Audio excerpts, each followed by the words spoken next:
देख रहे हैं लाइव 7। नमस्कार, लाइव 7 में आपका स्वागत है। मैं हूं ज्ञान रंजन। झारखंड के लिए आज सुबह सुबह लाल आलम नजर आया है, यानी यूं कहे झारखंड लाल आलम हो चुका है। 25 करोड़ रुपए कैश बरामदगी के बाद जो लाल आलम का सिलसिला शुरू हुआ है झारखंड में, वो जारी है। यानी यूं कहें कि ईडी ने जो आज सुबह सुबह झारखंड के 9 ठिकानों पर दबिश दी है, और वो अभी तक उनकी जो है सो छापेमारी ईडी की जारी है।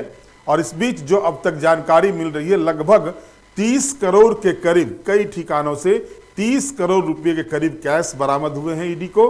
और इसके साथ ही साथ अभी नोटों की गिनती जारी है। अब आप सोचेंगे कि आखिर ये कैश अचानक से आए कहां से, ये कैश है किसके।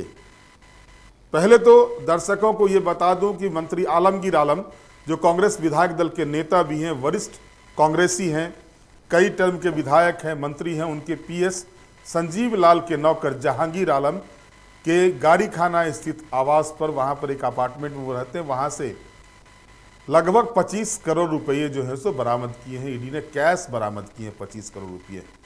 एक नौकर के घर से 25 करोड़ रुपये का मिलना, ये अपने आप में एक तरह से कह सकते हैं चकित करने वाला है। यानी जो लाल आलम छाया है सुबह से, उस लाल आलम की वानगी है कि 25 करोड़ रुपये एक नौकर के घर से बरामद होते हैं, कैश, वो भी कैश। इसके अलावा मुन्ना सिंह एक बिल्डर है, पीपी कंपाउंड में एक अपार्टमेंट में रहते हैं, तेजस्विनी अपार्टमेंट संभवतः उसका नाम है, वहां से 4 से 5 करोड़ रुपये कैश हुए। और बताया जाता है कि संजीव लाल के सहयोगी हैं वो बिल्डर। ईडी की छापेमारी दीनदयाल नगर में भी चल रही है, कांके रोड स्थित संजीव लाल के आवास पर भी चल रही है। सवाल उठ रहे हैं, अनसुलझे सवाल उठ रहे हैं कि आखिरकार इतनी बड़ी राशि कैश में बरामदगी, वो भी जब आचार संहिता लगा हुआ हो, राज्य में आचार संहिता, पूरे देश में आचार संहिता लगी हुई हो, लोकसभा चुनाव को लेकर इस तरह के कैश बरामद होते हैं तो सवाल उठने लाजमी है और विपक्ष के बोल भी तीखे होने लाजमी हैं। अब प्रदेश प्रवक्ता जो भाजपा के हैं प्रतुल सहदेव, उन्होंने सीधे तौर पर आरोप लगा दिया है कि चुनाव खर्चा के लिए पैसा लगाया गया था। चुनाव खर्चा के लिए कांग्रेस ने इस पैसे की जुगाड़ की थी, या यूं कहें कि ये पैसे जो है सो गलत तरीके से, जो उनका आरोप है, गलत तरीके से इकट्ठा किया गया था कांग्रेस के द्वारा। बहरहाल ये तो जांच का विषय है, किस चीज़ के लिए पैसे थे, कहां से पैसे आए थे। लेकिन इस बीच मैं आपको बता दूं कि नेता प्रतिपक्ष, जो भाजपा विधायक दल के नेता भी हैं, झारखंड विधानसभा में प्रतिपक्ष के नेता भी हैं, अमर कुमार बावरी, उन्होंने क्या कहा, पहले वो सुनाते हैं।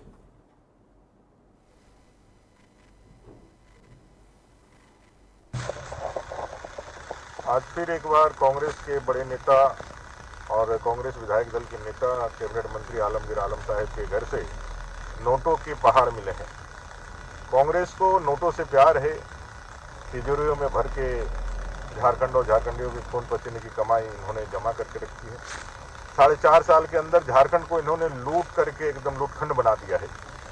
इस लुटेरी कांग्रेस की सरकार का एक बार फिर चेहरा सामने आया है, और ये साफ दिखलाता है कि चुनाव में इन धनों का गलत प्रयोग करके कांग्रेस, जेएमएम और आरजेडी की सरकार जो यहाँ है, वो जनबल को खरीदना चाहती है। यह पूरी घटना का और विस्तार से गहनता के साथ जांच हो, और सभी नेता के यहाँ जा कर के देखा जाए तो कहीं ना कहीं सारे लोगों में कांग्रेस ने बड़े पैमाने पर, जो सूत्र बताते हैं, जो बड़े पैमाने पर मनी लॉन्ड्रिंग करके रखी है कांग्रेस, जेएमएम और आरजेडी ने, और पैसे के दम पर ही तो इस बार चुनाव लड़ रहे हैं।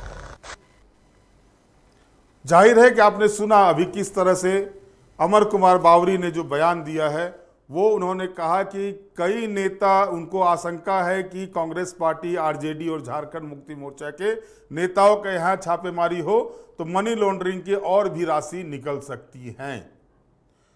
चलिए, ये तो पॉलिटिकल बयान था, वो पॉलिटिकल भाषण दिए, लेकिन सच्चाई जो लाल आलम, जो नोटों का लाल आलम जो दिख रहा है झारखंड में, राजधानी रांची में, इस नोटों के लाल आलम की कहानी क्या है वो पहले जान लीजिए।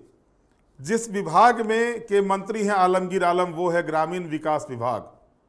अगर आप उसको देखेंगे तो झारखंड सरकार में सबसे ज़्यादा बजट अगर किसी विभाग के पास होता है, एक विभाग के पास होता है, तो वो है ग्रामीण विकास विभाग। उसके अंतर्गत आते हैं ग्रामीण कार्य विभाग, आरईओ।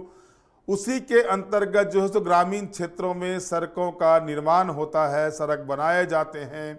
इसके अलावा पंचायत स्तर पर जो भी कंस्ट्रक्शन के काम होते हैं, बिल्डिंग्स बनते हैं, चाहे वो पंचायत भवन हो या बीडीओ का ऑफिस हो, ये सारे चीज़ें जो होती है वो सारा का सारा, यानी ब्लॉक लेवल ऑफिसर जो होता है, बीडीओ ब्लॉक डेवलपमेंट ऑफिसर जो होता है, वो इसी विभाग के तहत आते हैं और इसी के तहत जो है सो वो सारे विकास योजनाओं के काम जो है सो बीडीओ के मार्फत से ग्रामीण विकास विभाग में होते हैं।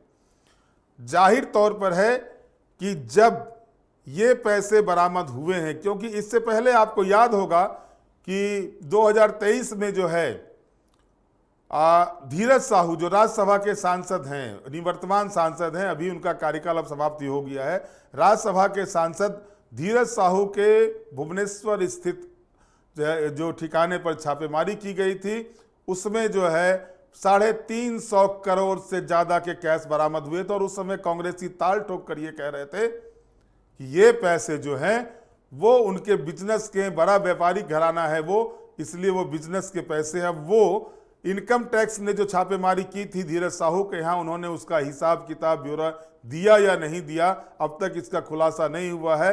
लेकिन ये कौन से बिजनेस के पैसे थे, ये सवाल उठने शुरू हो गए हैं।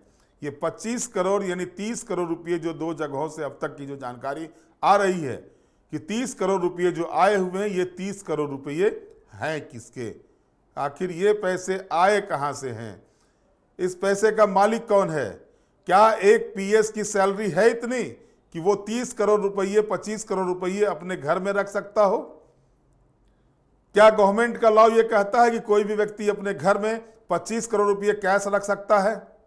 1 लाख रुपये से ज्यादा का कैश रखने का राइट किसी भी नागरिक के पास नहीं है। वो सारे के सारे पैसे उन्हें शो करने पड़ते हैं, बैंक में दिखाने पड़ते हैं। लेकिन यहां मिले कितने हैं? 25 करोड़ रुपये। 25 करोड़ रुपये छोटी मोटी रकम नहीं होती है। और अब जो आरोप भाजपा के द्वारा लगाया जा रहा है, चाहे नेता प्रतिपक्ष अमर कुमार बावरी के द्वारा लगाया जा रहा हो या फिर पार्टी के प्रवक्ता प्रत्युल सहदेव के द्वारा लगाया जा रहा हो कि चुनाव खर्चे के लिए इस तरह का पैसा जो है सो गलत तरीके से जमा किया गया था, मनी लॉन्ड्रिंग करके जमा किया गया था, ये क्या इसके पीछे सच्चाई है? क्या ईडी की जांच में इस बात का खुलासा होगा? ये तो जब ईडी की रिपोर्ट सामने आएगी, ईडी जब इस मामले की पूरी पड़ताल करेगा और जब खुलासा करेगा कि कितना पैसा जमा हुआ है, कितना पैसा आया है, तभी सामने आ सकता है। नहीं तो ये मुश्किल है, क्योंकि 25 करोड़ रुपये के बरामदगी के बात करना, 25 करोड़ रुपये को जो है सो किस तरह से दर्शाया जाएगा, ये आप कह सकते हैं कि एक कड़ी चुनौती है, एक कठिन चुनौती है।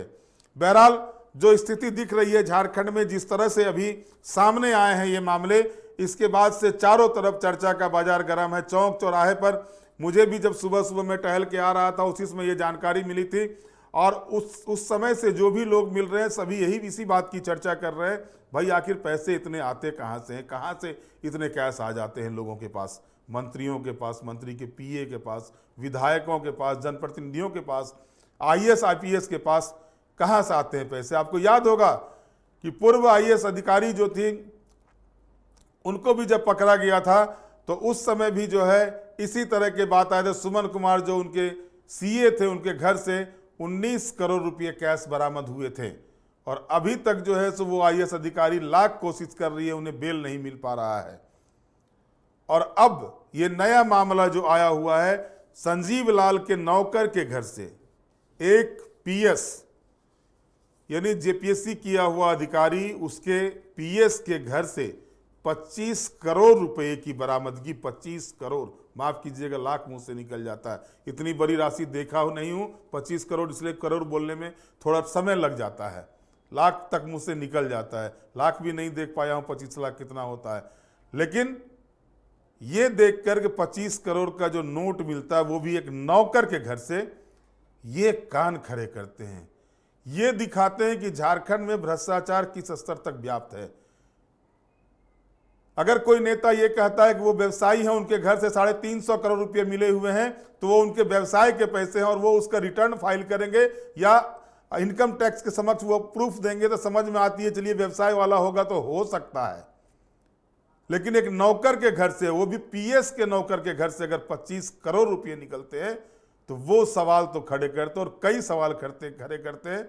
अब ये सवाल जब इस चुनाव के समय आया हुआ है तो एक तरह से कह सकते हैं कि कांग्रेस पार्टी के लिए गले की फांस झारखंड में ये मुद्दा बनता जा रहा है। बहरहाल आप हमें लाइक करें, सब्सक्राइब करें। बहुत बहुत धन्यवाद। नमस्कार।